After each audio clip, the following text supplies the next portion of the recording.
Welcome to our show, AdAstra With. Today, we have the great privilege of having Glenn Case on the show for a great conversation spanning the transformation of new space industry, perspectives on leadership, career growth, team building, and talking about a wonderful technical topic. We're lucky to have Glenn with us on the show today. Glenn started his career at Purdue and co-founded a hybrid rocket nanosat launch vehicle company. Just quick a minute while in grad school. Is that right? For a hot second. Yeah. Before moving on to NASA to develop the J2X engine. Next, he spent 4.5 years at Blue Origin, primarily focused on full product development of the BE-3 engine. In 2015, Glenn moved to Atlanta and was the director of propulsion and structures at Generation Orbit for over 3 years until he founded Hermeus, where he's serving as founder and CTO.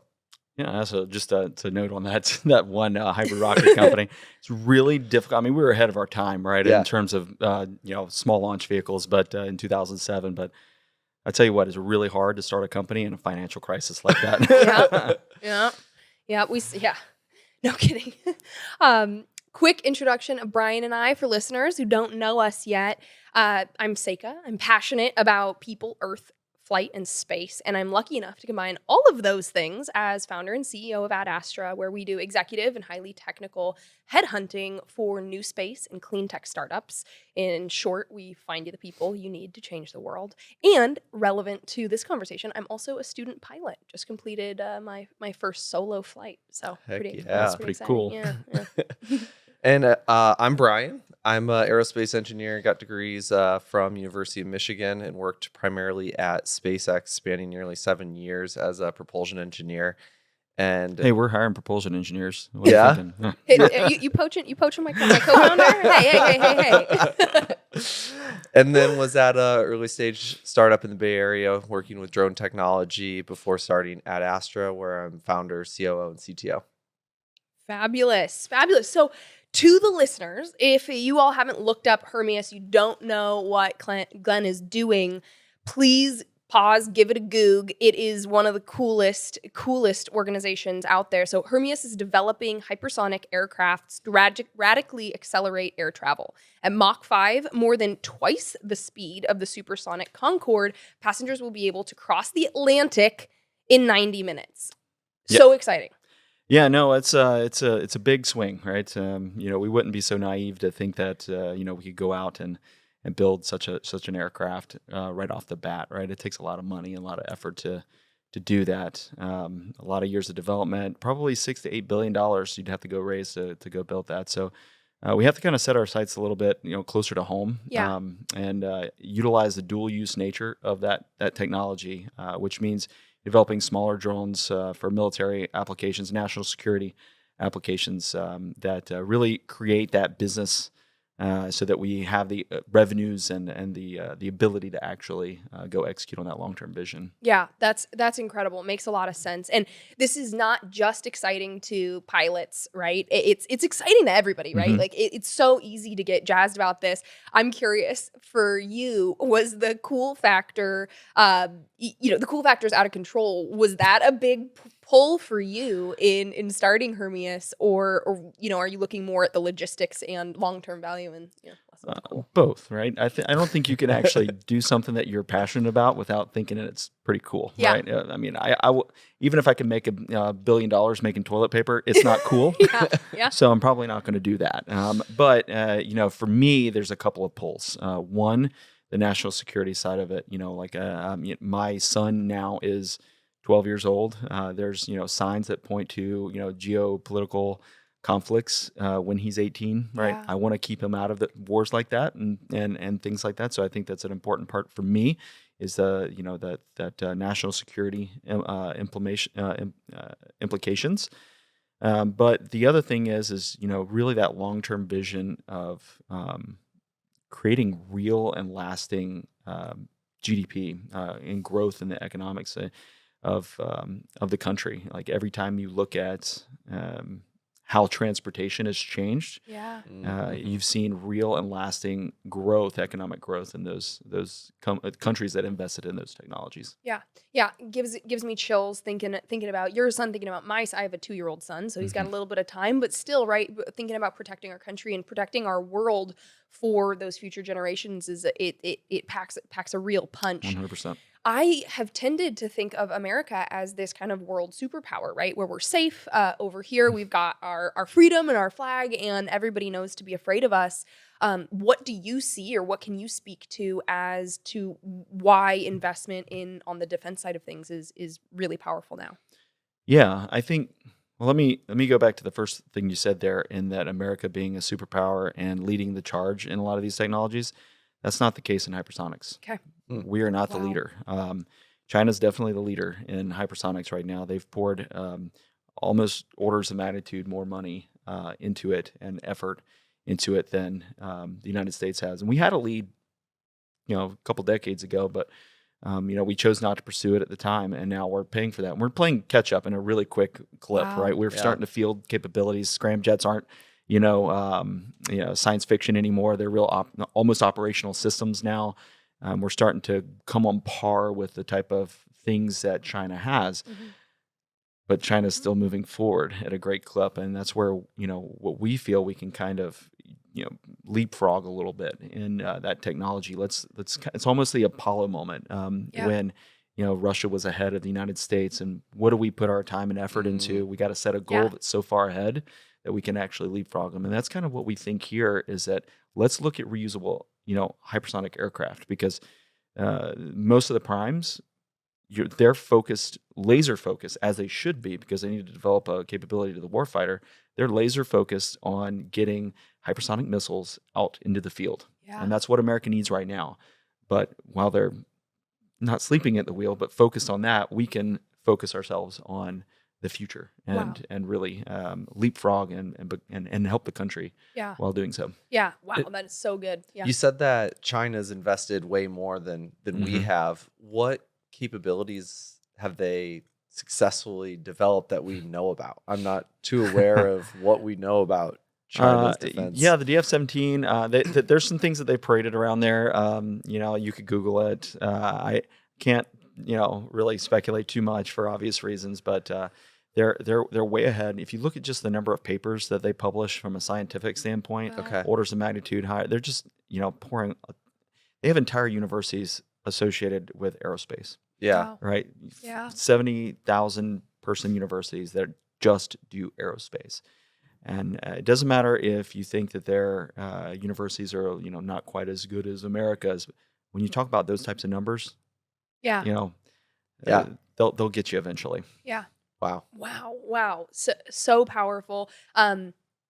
This is going in a totally different direction, but just since it's coming up, like, is that an area that you think would be really valuable for America to start investing in, right? Pushing the early education. 100%. I don't think anybody would disagree with it.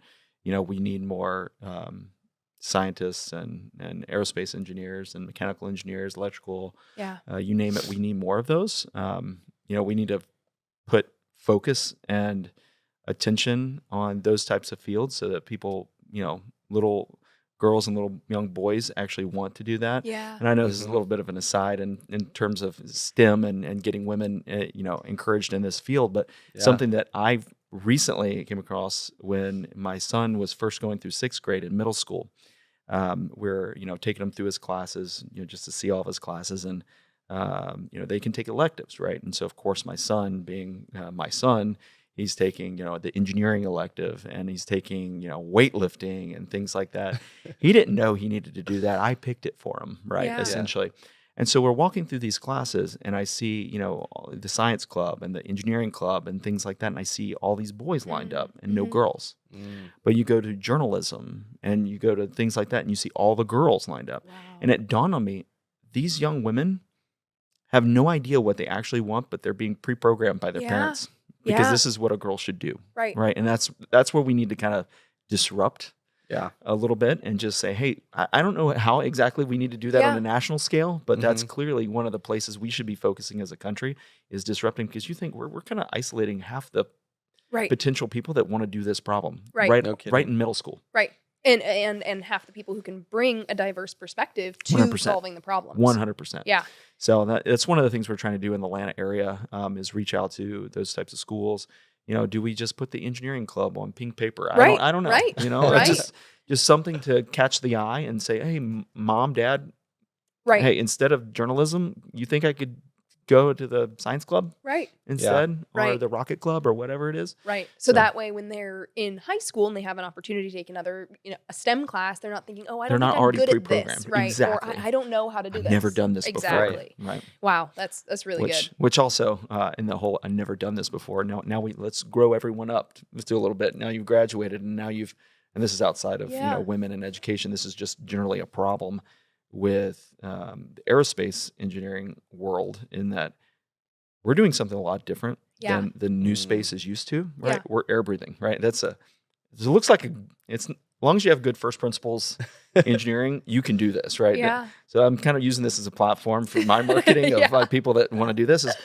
You've never done this before. Air breathing's a little bit of a black box probably if you've been in the rocket world, right? Yeah. You're not just putting oxidizer and fuel in a very, specific quantities. You have to go in the inlet, and the air coming in the inlet changes depending on your altitude and speed, and things are changing around, but it's not that hard. Yeah. But I think people look at the air breathing side of things and think, wow, this is a little bit different propulsion than I'm used to, and maybe I'm a little skittish in how to approach that problem. So I think, just on my soapbox a little bit. Yeah. So all the propulsion engineers out there, I was going to say, let's go. I was going to say, so how does that show up for you in kind of your hiring strategy when you are looking at people who have transferable skills, but maybe don't feel as confident and don't have, the exact skills that they're going to need on the job? How do you approach that in conversation with candidates to, show them how they might be mentored or might be able to scale those skills? Yeah.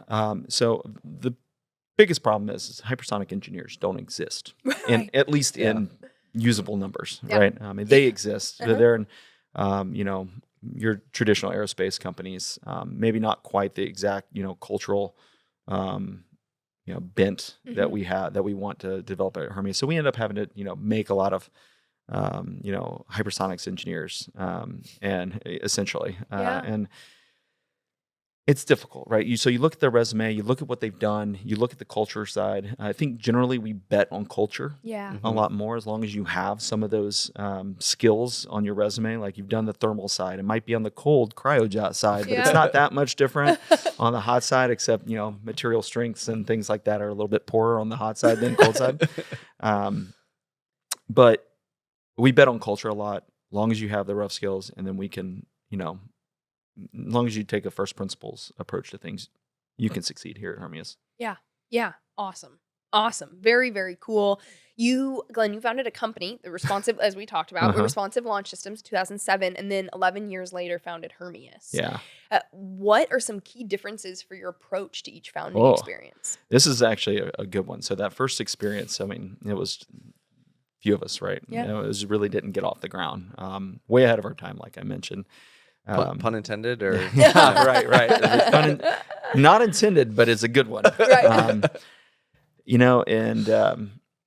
So it languished and it went on, and I knew that I needed to kind of, basically build the skills and the technological, or, the technical receipts that I would need to go do something like this again.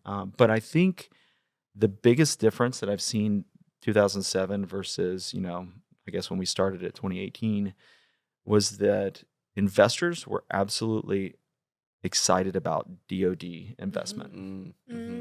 There's actually a big appetite out there. And what a lot of people don't understand is that, even on the space side of things, how intertwined DoD is with the space side of things. I mean, DARPA really helped get SpaceX off the ground. A lot of people think it's NASA, but it's like one of your first, launch customers. But there's a lot of excitement. There's an entire, defense investment community in the Valley now. And, with Coleslaw being the first, money into us early on, I think that's where he was, Vinod was like very interested in. he knew that the company needed a chance to survive because America needed it. Mm-hmm. And there is a healthy appetite now within the investment community. There are a lot of funds that just can't invest in DoD things too, right? A lot of universities have rules and regs on how their money can be spent, so that they, if you're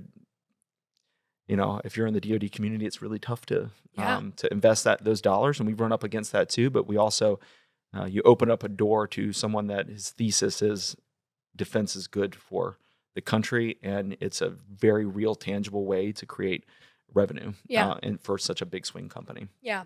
We've noticed in the new space community in general, there's a lot of overlap between people who are passionate about new space and clean technology, right? That's the space that we live in. But lately, we've been having a lot of conversations with people who also expand that mission-driven goal into defense, not only seeing it as being good for our country, but good for the world, right? We saw, in 2022, some tough stuff with countries invading sovereign unions, right? Mm-hmm. And like being able to be a protective force has a lot of power. And so there's opportunity for, it's not all about like being an exciting, shoot 'em up movie. There's right. There's a big mission and heart behind it. I'll put on my patriotic, coat for a second here.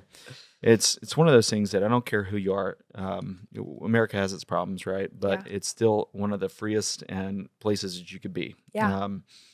And if a certain country is going to invest in certain technologies for the warfighter, I would hope that it would be the United States. Yeah. So that we have an opportunity to lead that charge and have that economic growth and have that freedom than another country that doesn't quite see the world like we do. Yeah. So we have the opportunity to control those that growth because, like I said, America, we have our problems, but I would bet on America before I would bet on any of the other. Especially when the other countries that are investing a lot in defense we don't see eye to eye with. No, right? they see the not world like we see a lot of our allies investing what we invest. Right? We definitely do not see the world the same way that a China or Russia sees the world and how it should be run. Yeah. We talked a lot about kind of the people who might be attracted to Hermeus and who Hermeus thinks would be a great team. Tell me a little bit about your strategy when it comes to building the team at Hermeus. Yeah, no, like I said, there's no hypersonic engineers. Yeah. But we do need a lot of great first principles engineering folks. And one of the things that I really care about is, high accountability, driving decisions to the floor and getting the folks making decisions at the lowest level possible. When I ask folks to do things, I'm not asking them, go do this task. I'm saying, hey, here's the box. Here's the guide rails that I need this on. Here's your objective function to go solve on. Go get me the solution. Yeah. Right. And it's not maybe exactly what I would have thought, but it's going to be a better solution because they came up with it and that they care about it and they're going to implement it than what management says that I think it should be this. I think that's an important part of leadership in terms of letting them have that accountability. And I think for the most part, I'm now 40, so I'm getting up there, right? But I think these younger, the younger generation wants that. That's what they want. That's what's going to keep them at the job, is having that accountability and that freedom and that ownership, right? At the end of the day, they're changing the world, making some pretty incredible hardware. But if they don't feel that they made that decision, they were just a cog in, I designed this little thing, but it wasn't my design. I just analyzed it. Right. It's not fulfilling. Yeah. And I want everyone, when we fly for the first time or we break a airspeed record, I want everyone to pat themselves on the back because that was them. Yeah. Yeah, and to say I owned that. Yes. That's powerful. That was really inspiring. great. Yeah, really inspiring. I loved that. Talking about hiring, I know that your headquarters in Atlanta. Mm-hmm. How have you found it has been hiring people in Atlanta with the skill sets that you need? Yeah, well, I mean, first off, Atlanta's a great town. Yeah. It's you got great sports teams. You've got the mountains in your backyard. You've got the ocean and the Gulf just a quick drive away.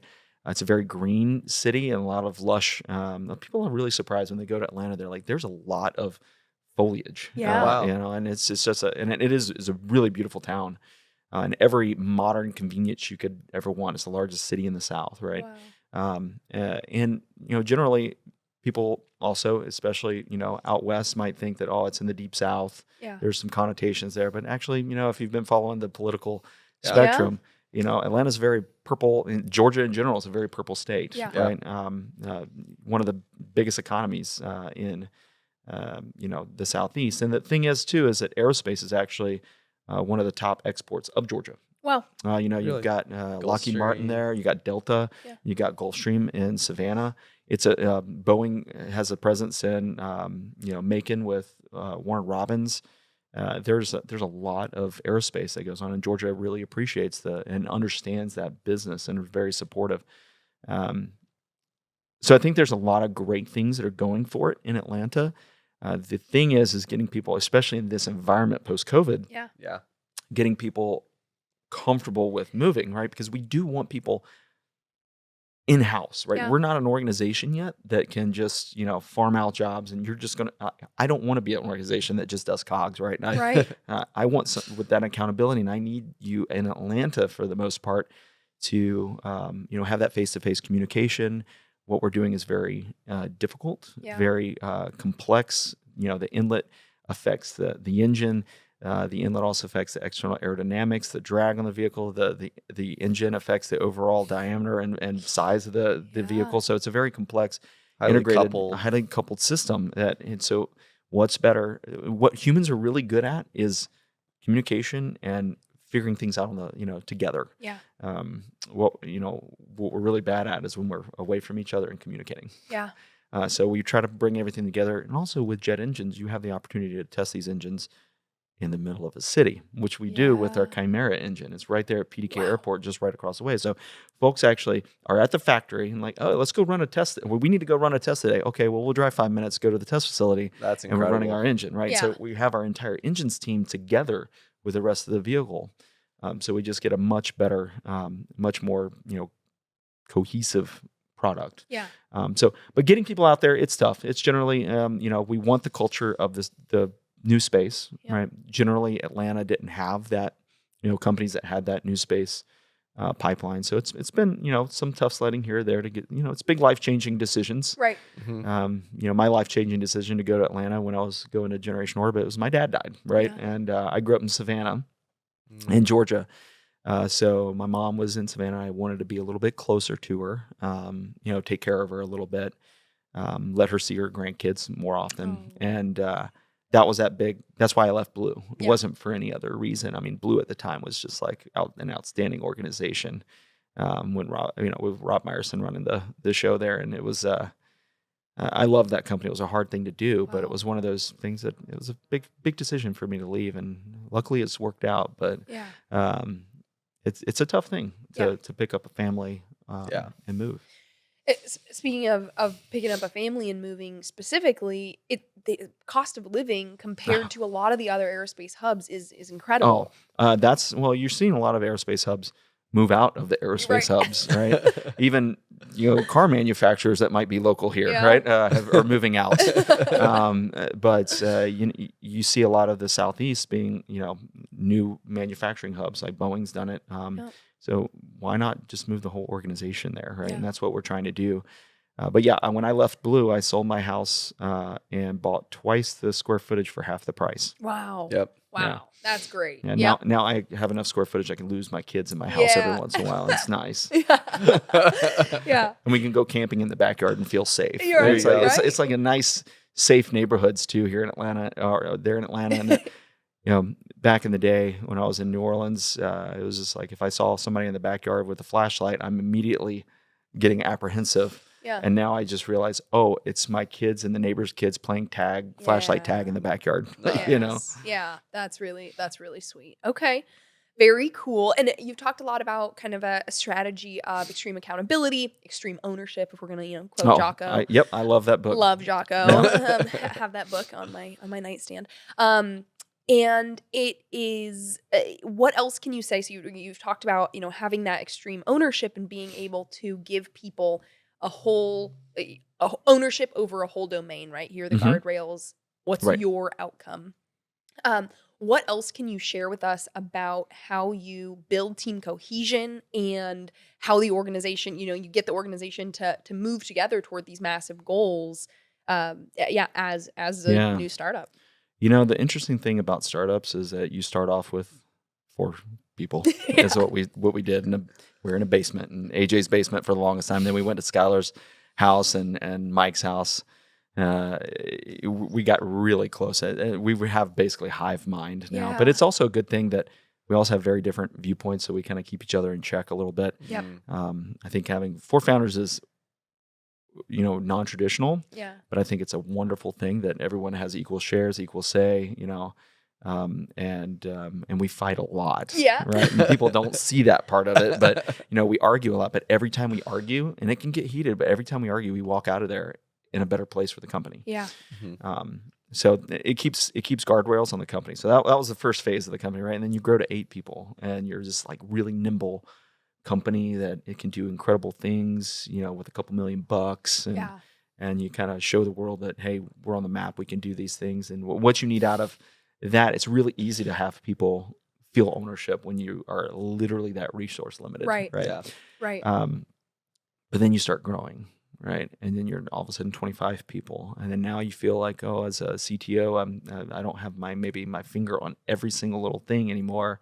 And you've got to transfer that kind of that culture. And so it becomes clear as you become bigger and bigger and bigger, the best thing that executives can do is preach culture and train culture through your disciples, if you would. Yeah. Because I have very little ability to physically affect things every day to day. I have a great ability to affect things in the future. Yep. So That's it's really good. So it's a cultural thing that what you have to really train there, and it's through actions and rewarding actions of the folks that are leading other people. We have badass awards that we make sure that when people do things that are spot on culturally or really force multiply what the company's doing. We want to make sure that those people are rewarded, with extra options or pay and things like that, whatever type of thing it may be, but it's very important. Yeah. And hiring those people from the beginning will make that a lot easier of work, right? To influence the culture, because if you're hiring someone that's perfect technically maybe, but the culture's just a little off, that's a much harder thing to steer back to center. Yeah, I want to tell you, we've gone against that grain a couple of times where like, oh wow, this guy knows this gal knows her stuff, or but maybe I don't know about the culture. Maybe maybe we can get the culture right. It's bit us every really single hard. time. Every single time. And those people don't work there anymore, right? Yeah. And it's really difficult when you don't have the culture, but you have all the technical side of things. And, I don't think that, there's a lot of things with the company. I'm not going to throw stones at anyone, but, it's just one of those things where I don't think having a great company culture in terms of treating people well and then getting a high level of output out of people are mutually exclusive. Right. I think you can do both. Yeah. Great. Glenn, you have, I think it's easy for the listeners to pick up on this, but you're very charismatic, high energy, you're fun, you're also very sharp, very quickly responsive on these technical topics, right? You're just a wealth of information. Any tips you can share with us about how you keep your mind and body in a state where you're able to maintain that high energy? Yeah, I think it's just the people you surround yourself with, right? Those the folks that are hungry, that can do the things that that can keep my mind sharp, that push me each day to be a little bit better. And then it's just the things that you go and the problems that you go to try to tackle too. Not all the things in Hypersonics are solved. Nobody's done it, right? So you got a lot of really incredible problems. Heck, I hadn't done, so I got my graduate education basically paid for doing CFD, computational fluid dynamics, right? And but I hadn't done it probably in 10 years prior to starting Hermeus, and I got to pick it up again, right? And just to feel I guess. Back on the bike. Yeah, and feel it exactly, come back. exactly. Yeah. But there's a lot of things that as a young, as a new engineer entering the field, the things that I think are important for those folks, those green engineers, are just to be a sponge. Yeah. My origin story was when I was at Tulane, and also since we're here in LA, I've got to tout the fact that Tulane, beat USC in the Cotton Bowl. 46-45. That was a pretty nice comeback. Yeah. Number 9, Green Wave.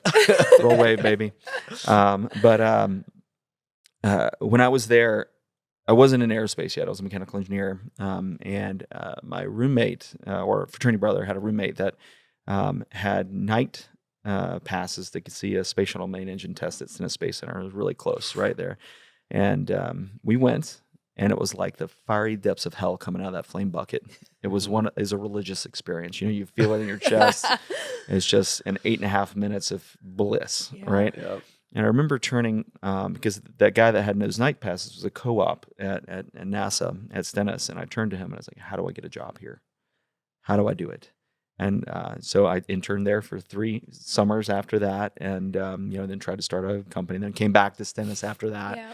But it was just, I was always a sponge. Surround yourself with people that seem to have it together, that they understand. And then just, don't ask dumb questions. There are dumb questions out there.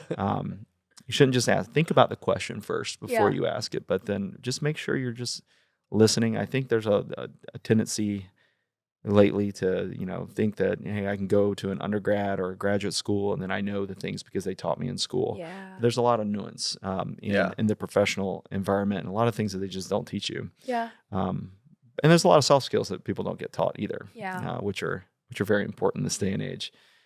So just be a sponge. Yeah. Every step of the way. If you're not learning, you're dying essentially professionally. So when it feels like you're not learning anymore, it's time to take the next steps, or at least ask your supervisor, or boss, or whatever, how do I grow? Right.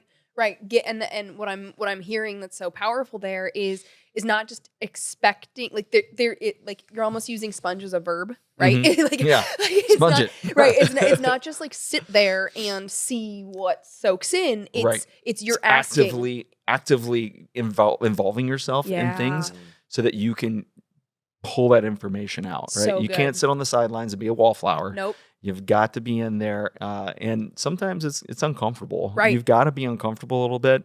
Man, I tell you, there's just so many times that I've felt uncomfortable. One great story was in learning how to be, putting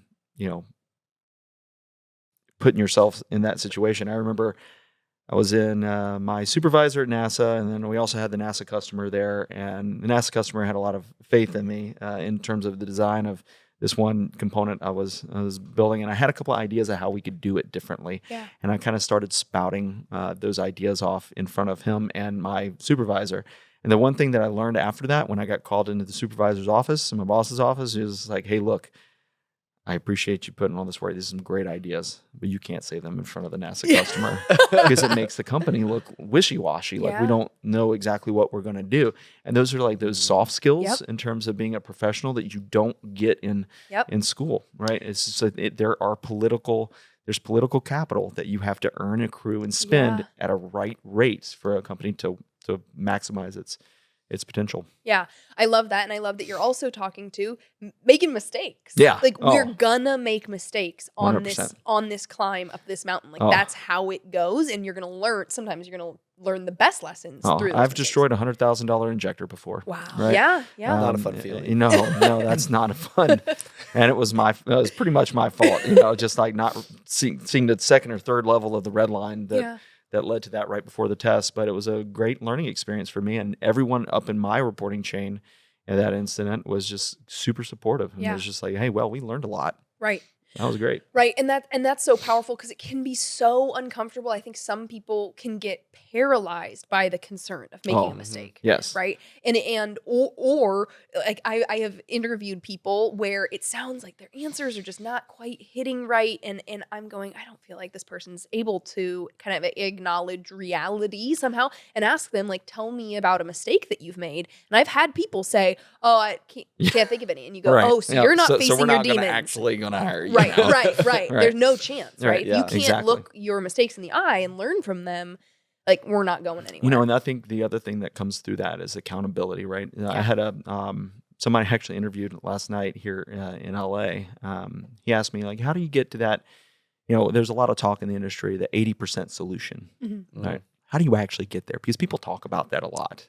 But how do you know when to draw the line? Because as a, an engineer, you might get into that thing of just like, I don't want this to fail. Yeah. So I need to over analyze it or put so much work into it. And then you get that analysis paralysis that goes on. Well, the accountability comes into their manager of being able to step in and say, look, I know you're worried about this. If this blows up or if this goes awry, it's on me. Yeah. So I absolve you of that.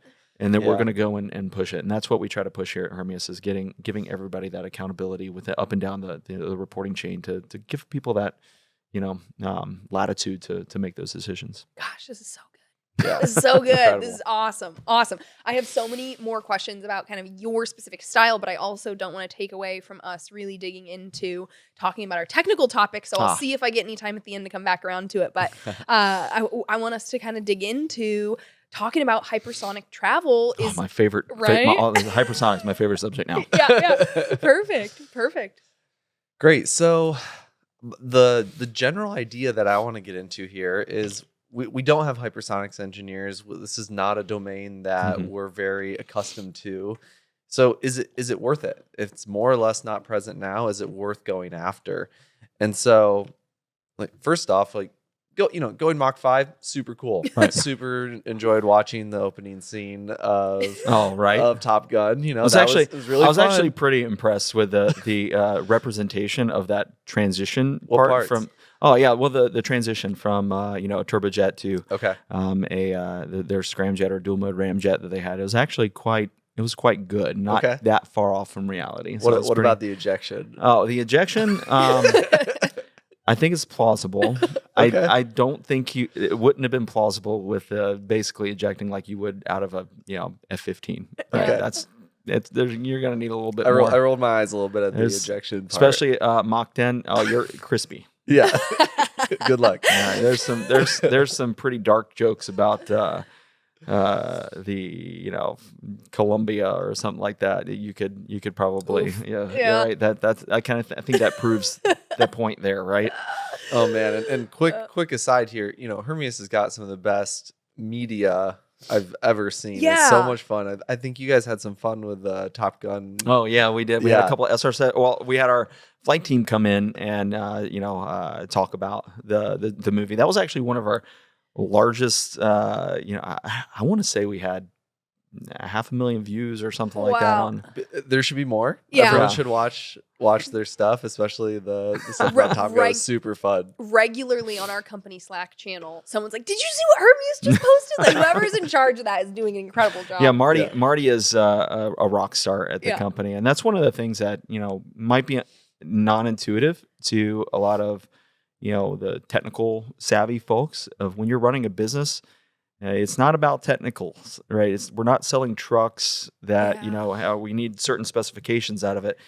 A lot of those things are about the emotion. And even within the DoD, the emotion that you can invoke within the Capitol Hill, within the DoD, and telling your company's story of why what we're doing is important for not only the country, but for humanity. And marketing is such an important role. And then also just internal motivation and morale, right? Yeah. Of just, we gave out our end of year gift recently, and it was a watch because you get your time back when you, when you're flying fast, right? And so there's, it really does make a big difference of having a strong marketing team. Is something we realized early on, and Marty's just a powerhouse. Yeah. Well, that was a really fun aside. No, I led us right there. So I think what a lot of us don't maybe understand is what is the economic benefit of hypersonics? Why should we be investing in this technology? Because like you said, it is not a quick and easy, cheap problem to solve. Right. Yeah, like I mentioned, it's a really difficult thing to solve. It's an expensive thing to solve. So what's the carrot at the end of the tunnel, right? The carrot at the end of the stick. Excuse me. Light at the end of the tunnel. I was tracking. Yeah, I got you. The carrot there is if you look at history, right, and look at GDP growth for any new form of travel, you look at those models and you say, okay, well, what if we sped up air travel to 5 times that speed, right? And that's about 2.5%. Models indicate that it's about 2.5% new GDP. Wow. Between multiple countries or whatever, because you travel between those, right? So 2.5%. It may not seem like a lot, but that's $4 trillion Mm-hmm. Sounds like a lot. That's new money, right? That's not just like zero sum. We're taking money here and putting money there, and this is shown. History has shown that this has happened time and time again, like from horses to steamships, and then you go to steamships to railroads, and railroads to actual cars to aircraft to telecommunications. You've seen this new GDP growth, and frankly, the United States has led all of that, right? Yeah. Why it's important? We need to do this so that the United States continues to lead this. Yeah. Right. Okay. So that GDP growth is mostly focused here in America versus, in China or somewhere else that might. You get to write the rules too when you have new forms of travel. So I would much rather the United States write those rules. Yeah. So good. But there are limitations. We have sonic booms. We have only so many airports that, at least today, that can manage this. So if you add the extra logistics of those airports and where you break the sound barrier, are you actually saving a fifth of the time? Does it actually unlock all that extra benefit? Yeah. So there's some fun little nuggets here. So one of the things that we set off when we looked at our commercial vision is like, okay, what do we need to do to make airport adoption easy? Right. Yeah. Operate on Jet A. And we have a couple of technical things in there that make that a reality, because you look at the SR-71, you're like, oh, look, they needed endothermic fuels and things like that. But they also operated a jet engine continuously. Everybody thinks that they just bypassed the engine. They actually only bypassed about 10% of the flow after the fourth stage of the compressor. But the jet engine kept running the entire time. And so they needed this endothermic, fuels to be able to cool a lot of those bearings and things like that off. We shut the engine down completely and cocoon it. So that jet engine is actually not operating at those high speeds. So we can actually get away with Jet A and the limited cooling capacity that Jet A has.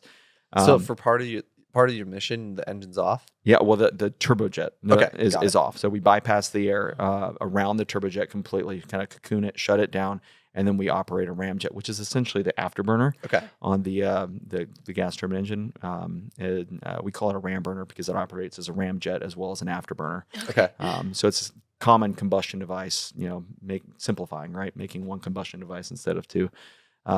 So we picked that because airports don't need to adopt new propellants or do new operations. They know how to connect a fuel line and fill up an aircraft. Yep. You need that for adoption. So we should be able to physically fly in terms of infrastructure anywhere, as long as, it just depends on the aircraft, right? Yeah. But in the takeoff lanes, right? So anything with a 10,000-foot runway, we should be able to take off from. The key there, though, is also on the business plan, right? When we look at Dark Horse and what it needs to do, right? You're not going to sell into the military with a liquid rocket type vehicle. It needs to have just Jet A, right? Because they don't have the facilities and the infrastructure to be able to operate those things, right? Wow. Yeah. So that's where we're now. Are there problems with everything when we get to flying people? 100%, right? So medium bypass or low bypass ratio turbofans are really what high-speed vehicles want to have. Okay. Because as you get the aircraft engines that you have on airliners today are basically big fans and a very small core, right? Mhm. That actually provides the most power for the fan to operate. Those don't work very well at high speeds because of just the large areas. Okay. It just ends up in a lot of drag. So really, high-speed vehicles want straight turbojets, but they're very loud. Right? Okay. So you start looking at emissions and things like that. I think there's a world. Unfortunately, the aircraft side doesn't have AST in the FAA. AST is the commercial launch side of things, and you can get experimental tickets, and you can have fixtures instead of payload, if Okay. you would, and Yep. get paid for flights and things like that. And you can have people fly on it because of the rules and regs. Well, on the other side of the FAA house, they don't have that. Are there some regulatory things that we're going to maybe have to get massaged over time in terms of, emissions and noise emissions? It's going to be a little bit louder when we take off, but also there's not going to be as many as these aircraft operating as. Right. So I think there's a rational world in which you could probably, those folks at the FAA are smart. They Yeah. also understand that this is a big part of America's economy, Yeah. and where there's a will, there's probably a way for us to operate. So, yeah, we're going to have to figure out how to do the noise. We have some technical ways to kind of reduce that noise as well, but just getting some, I think, having to relax some of those, those things to maybe go back 5 years or 10 years and what the regs were 5 and 10 years ago instead of what they are today, because it's a different class of aircraft, Yeah. a completely different class. And then, so What about sonic booms? I mean, how Yeah. many airports this is have the fun one. Yeah. This is the fun one. So, our business plan is for Halcyon is completely over water, right? And it makes a lot of sense for, especially just over water. So international water sonic boom's not a thing, right? Yep. I mean, it's a thing. You have to make sure you don't, disturb the whales, but Yep. it's one of those things that we can make it work and fly without any regulation change in that regard. The interesting thing is we don't talk about this a lot publicly, but I'll give you this little nugget Ooh, here. nice. On this Listen one. up. Yeah. And if you search long and far enough, you'll come across this too. But the higher you fly, the weaker the boom is by the time it gets down. And also you're Yep. flying very fast, right? So now you can design a smaller aircraft. So our hypersonic aircraft, as a commercial aircraft, it's only 20 people. Okay. Right? It's because it's 5 times as big. So if you look at 100-person class, first class, your business class cabin, right? We can service those same amount of people with a 20-person aircraft than a 100-person aircraft, right? So we can physically make a smaller aircraft. Yeah. So now we have a smaller aircraft, and we're also flying at 90,000 feet. Yep. That sonic boom signature is really low. Matter of fact, we ran this with NASA's P-boom. So cool. With an unoptimized aircraft, and the signature was only some 20% louder than NASA's X-59. Wow. So Wow. I'm pretty So you're just sure. like, let's get to 90,000 feet as quickly as we can. and Yeah, then- I mean, if you're in Atlanta, it's like, okay, well, let's go out over the Pacific, because you're going to create a boom as you're going through that, right? Yeah. Or maybe we can in the future have some regulations made where we have these zones where you can actually do that, and you pay a tax every time you do it or something like that. But or you go out over water. Let's say you're at JFK, you go out over water, you turn around, and by the time you hit Mach 5, you're already Right. just crossing land, and the sonic booms absolutely. But we got to go from the FAA regulation of thou shalt not fly it above the speed of sound to a performance-based metric. And Right. I think NASA's well on their way of trying to affect that regulation change by that X-59 program. Yeah. Wow. It's cool. going to happen one day. Yeah. It's just when it happens is the question. But so I think that's the future of the sonic boom. And isn't that an elegant solution that instead of doing a lot of shaping and technology development and that, or fighting this thing, is just let it happen and just fly faster Yeah. and higher. Yep. Oh my gosh. So cool. And then another potential downside is carbon footprint. I mean, we're not talking probably really, really high volumes, but I'd imagine you're burning a ton of carbon-based fuels at these speeds. Can you talk a little bit about the sustainability aspect of your approach? Yeah. So you're right. Per unit time, we're burning a lot. Yeah. If you look per unit trip, it's actually not that worse than really? your typical.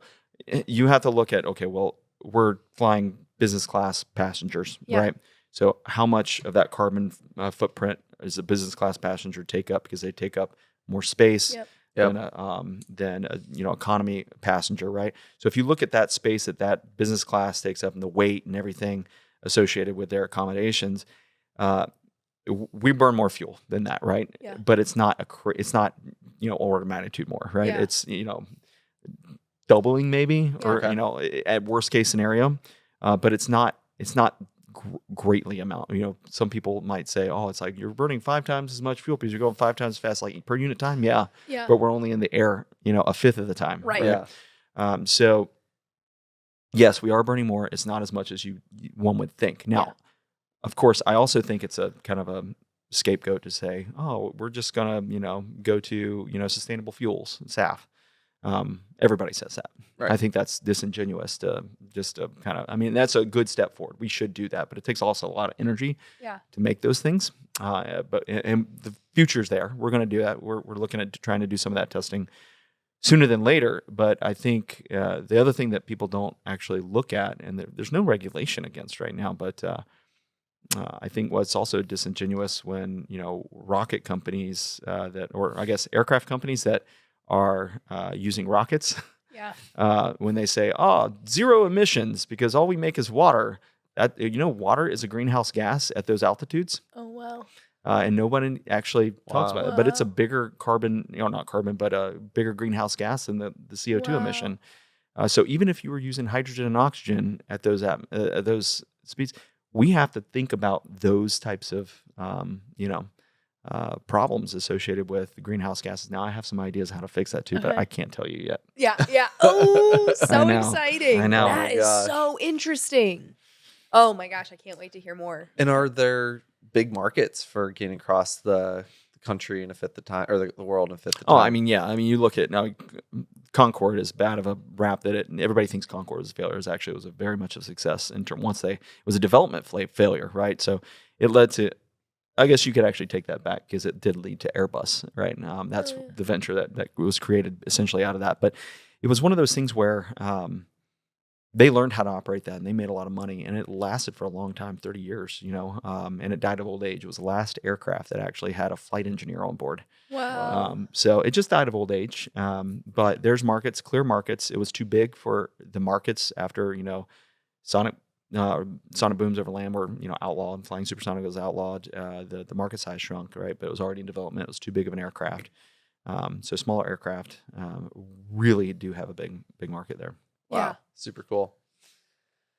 Okay, so what makes this approach better than, what makes your approach better than some other options, maybe point-to-point launch vehicles, Starship, for example, or I've even just wondered about why not get to suborbital altitudes and speeds and coast down. Can you help just kind of high level, what's the approach and why is it better than others? Maybe touched a little bit on this as we go. Now, I'm not going to lie. Like, if you want to do just cheap, probably Starship kind of thing, it's probably the way to go. Are you going to put your grandma on that? Or anyone else that might have a heart, condition or anything on that? No, you're going to have informed consent to fly on those things and be more of like space tourism. Okay. You're not going to. Is that because of speeds or G's? G's and everything else like that. Yeah. It's like, right now, when you're on an aircraft, you might feel, a half a G or something like that as you're ascending, right? Anything more than that, you need to be informed consent. When you're walking into an aircraft, you don't see this placard of, if you have a health condition, like when you get on a roller coaster, if you have a health condition, be advised you shouldn't be riding this, right? You need that if you're doing and also, when was the last time that, if you needed to get across the country or take a flight, when was the last, or if you needed a payload delivered right now, when was the last time that you were able to get one right away, right? So we're a long, long way around from actual proliferation of, rockets. And Sure. I don't know if we're ever going to get there. But I do think there's a big, future, but I don't think that flying people point A to point B to Earth for rocket mode is the right way. I just don't think the nines associated, because it's high pressure, very high heat transfer type engines, right? Whereas jet engines are very low pressure, and the failure modes of those things are a lot more benign than these very high pressure systems of rockets. So I think they just are better for human transportation. Sure. And we have a bunch of things called oxygen in the air. We should probably use it. Yeah. This is so cool. Oh my gosh. This is so fun. I have so many more questions, and I'm also really excited to hear what we have, what we get to hear from you about, especially about the water emissions coming up in the future. I know we've got a lot of really exciting things. We're coming up on the end of our time. Are there any last quick hitters we want to run? Just, you're such a wealth of knowledge. I don't want to leave anything on the table, but I know we couldn't possibly. Quick hitter would be, I mean, you're CTO, so you're Mhm. facing all the technical challenges. We got thermal protection, communication, positioning, navigation, timing, PNT, maneuverability, aerodynamics are some of the bigger ones that are All well the known problems. for as bigger problems. What's your biggest problem, either right now or in general? What is the biggest technical challenge that you're facing? I always give this answer because it's always true. It's putting the pieces together, right? We started Systems engineering? we started Mhm. the company on the premise that all the individual technologies are actually existing. Yeah. Right? Mhm. We don't have to create a new miracle, right? I'm a big fan of the one miracle per program. Kelly Johnson coined that one, I believe, and our miracle is putting it together, right? And that's the really, really difficult part. Yeah. It's all the coupling that you talked about Yes, earlier too. exactly. You can't design in a vacuum, and that's one thing that engineers love are constraints, and the constraints are not well defined, Mhm. right? Because everything's moving, Pushing right? and And so pulling off each other. the hardest thing is to find the cliffs in design. So we've put a lot of thought, effort, and a lot of horsepower behind our systems engineering approach and our model-based systems engineering approach to really understand where the design cliffs are. How do we create new vehicle configurations quickly so we're not waiting on uh, months, if not years, to turn around a vehicle. We can actually turn around a vehicle in a week. Yeah. Wow. Those types of things, and that's going to make us dangerous in the future as we iterate. And then, I Yeah. think that's Amazing. Thank you for sharing. It's Gosh, incredible. This is so fun. You are so fun. Thank you so much for being a guest on our show. This has been it's an great. incredible show. Well, I love talking rockets and airplanes Yeah. and air breathing engines. So this is right up my alley. Perfect. Well, thank you all to the audience for listening to AdAstra With, where you can hear directly from impactful leaders in aerospace and clean tech, sharing their behind-the-scenes knowledge from their industry experience, learn about the strategies that bring them success, and discuss controversial technical topics. Thank you for listening, and we'll see you next time on AdAstra With. To the stars! Thanks again, Glenn. Yeah. No problem. Thank you.